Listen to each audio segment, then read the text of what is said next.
be yourself and take risks. Sometimes you just gotta take a leap of faith and be bold, be out there, be courageous, fight for your issues, be passionate, and let people see that you're a human.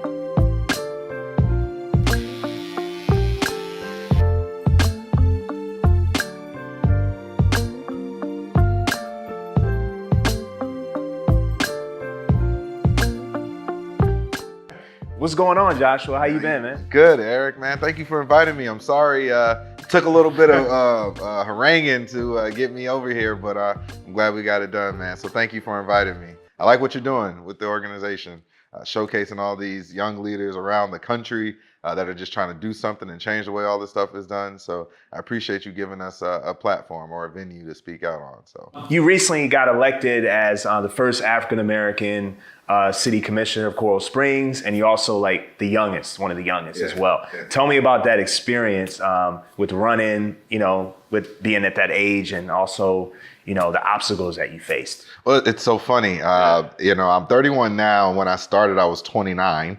So I ran for almost 2 years and spent 2 birthdays campaigning, right? But it's been a bit of a whirlwind because it's almost like having something new, and I'm literally being able to craft it into something. So whatever kind of service I want to give to the city, I'm able to craft that. Like, I don't have this manual or book that I'm supposed to do X, Y, and Z. I'm doing A, B, and C because I think that's what's in the best interest for the city. So being young, obviously, I know I have a little more time than maybe someone that is more entrenched in family life. But I think, one of the things I did when I ran, I wanted to represent millennials, point blank period. I'm not shy about that. I think we have grown up a certain way. We have seen life a certain way. We were told the only way you can be successful in life is to go to college. And now a lot of us have college debt. Some people are lucky, but a lot of us have college debt. And we're the products of seeing years and years of political scandals and ineffective leadership. And so we are the ones where we're going to kind of do a hard reset on the way that our government is run. And so, being evolved around this time and running around this time has been, I call it being baptized through fire. And I think it's going to make us some of the toughest and most ready legislators when, a lot of us rise to the top and get up to DC. We're going to see a lot of significant changes. So I'm proud to be on this new wave of leadership and kind of help usher in a new era of how we involve and engage in our politics and government. So. Awesome.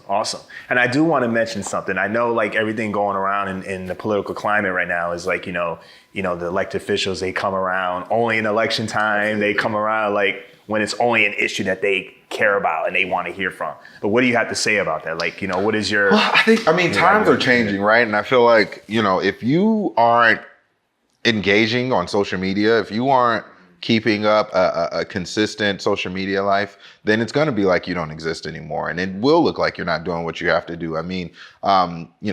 I represent, one of the 14th largest city in the state, 4th largest or 3rd largest in the county.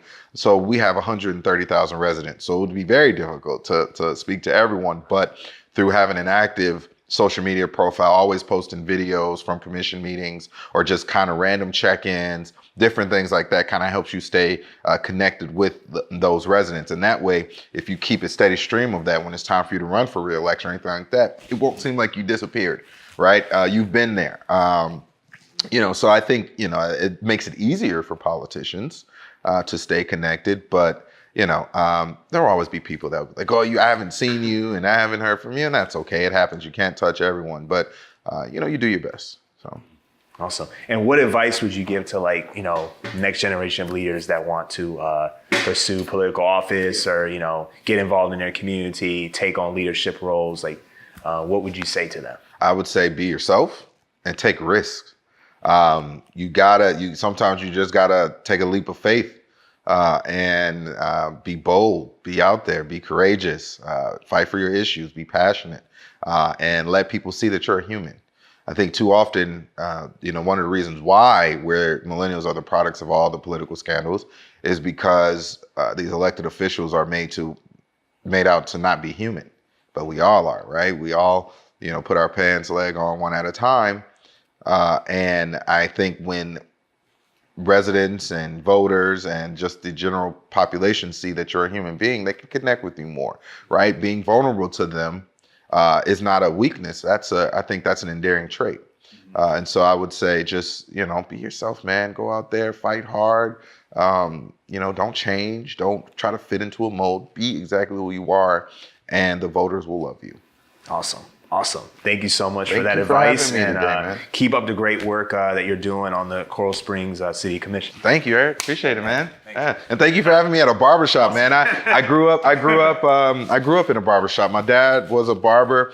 He passed away when I was 15, Wow. but I remember, being a kid and being in St. Louis and having to like sweep out front, and the shovel and the trash can were taller than me. I remember having to clean the baseboards of all the things, all the mirrors, like everything. I remember he made us paint the whole shop. He fell asleep in the chair. And so at 11 years old, I'm painting a whole barber shop by myself. But that's those ethics my dad gave me, hard work ethics. But it's cool to be doing this in a barber shop. I have such an affinity for our barbers. So thank you for having me here at this location. You're welcome. All right.